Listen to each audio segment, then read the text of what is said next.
Hey everyone, and welcome to part one of a series on how to split your hives. I originally intended this to be one video with 3 quick methods on how to make splits, but it's gone on too long, and instead of trying to condense it down to the shortest possible time, I decided to split it up into 3 individual videos. So this is part one. If you go to my channel, there's going to be 3 total in a playlist that'll be clearly marked, so you can stay tuned and watch through all of those. So hopefully I've kept in all the little tips and tricks to make these go as smoothly as possible, and I'll add to this series throughout the summer if we have to. So here's the first method of 3, and thanks for watching. So I'm going to go over 3 different ways that you can split up your hives to make increases, and the 3 different ways are based on how comfortable you are with the bees, your skill level, and your experience level. So the first one I'm going to talk about doesn't require finding the queen.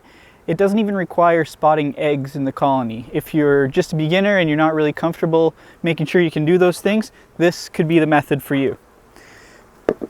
So I've got a single brood chamber colony, but for this method it doesn't really matter. This just happens to be a single.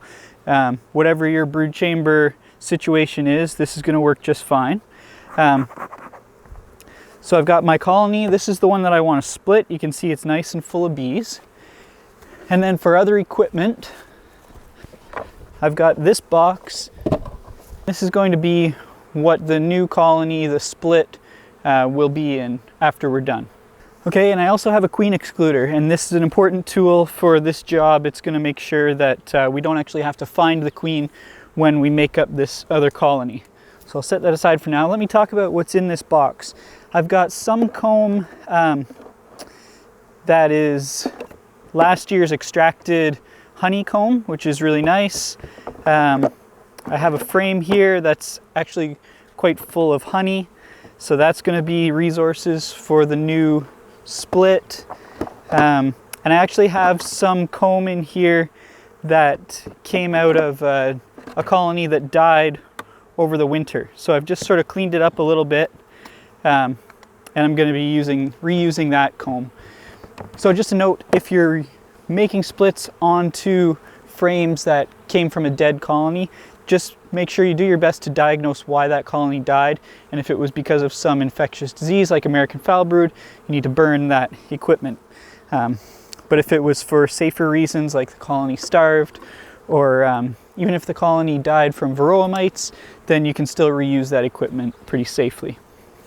So this is the colony I want to split.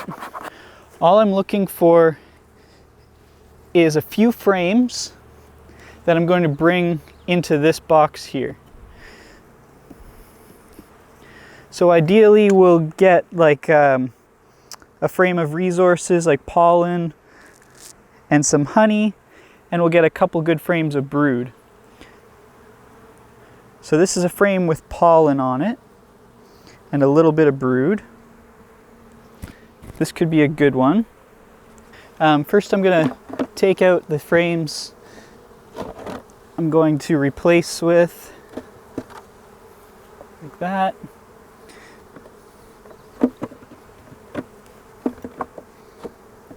I'm going to put my frames from the bottom into here. Okay, so this is going to be one frame here with lots of pollen on it, and it has a little bit of brood.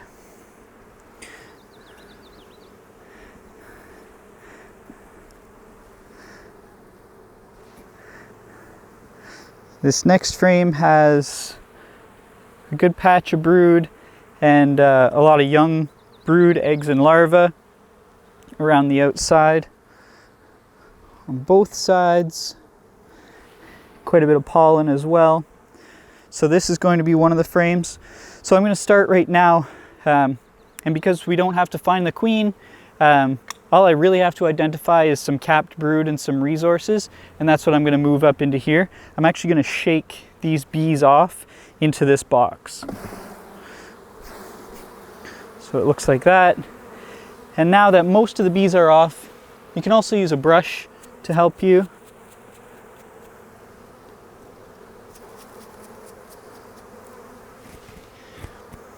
So if you were unable to find the queen in your colony, you can take a quick look for her, If you do see her, it's best not to shake the queen like that. You should just set that frame back down gently and choose a different one. I didn't notice the queen, so I shook the bees, or you can use the brush. And then this is going into our new box.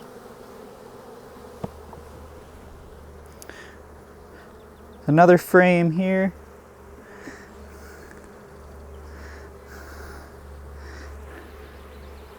Which has lots of brood. You can see brood to here, rings of pollen, brood in the center.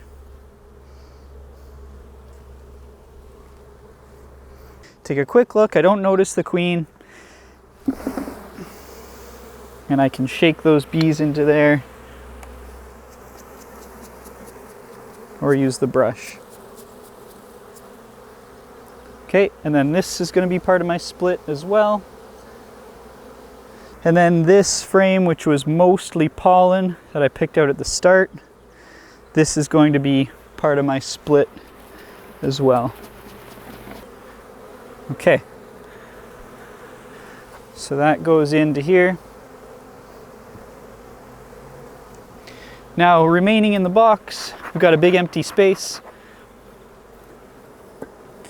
So what I like to do, this frame had some brood on it, just sort of consolidate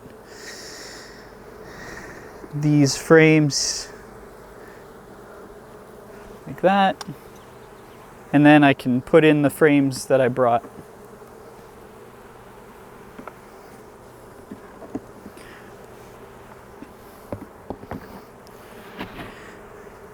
Okay, now we know for sure our queen is still down in this bottom box. We'll keep her there with a queen excluder. And we'll put the new box on top. Just like that. So now, we know that there's no queen up above, and for now there's no bees, but because there's brood up here, the bees are going to be attracted to that brood and want to take care of it, so they'll gradually come up through the queen excluder. And I'm going to come back to this tomorrow. You can wait a couple of days whenever you have time. Realistically, within a couple of hours, the bees are going to be all over those frames. But to make it easy, I'm just going to wait overnight, come back tomorrow, and we can take this box away. And to be sure that my queen isn't on that, just shake those bees off out front of the hive. Put my inner cover back on. Okay, it's the next day now after I've moved these frames up above the queen excluder into this second box. And I'm just going to take a look here. There's a little bit of rain coming down that doesn't seem to want to stop. So this looks good. Let me just grab the camera. So you can see the frames with brood on them would have been here in the middle. And our frame of resources, and the bees have very easily come up onto those frames overnight above through that queen excluder. Now all I have left to do is just crack this box off and move it to a different spot. Let's do it gently with not a lot of smoke so that the bees stay where they are.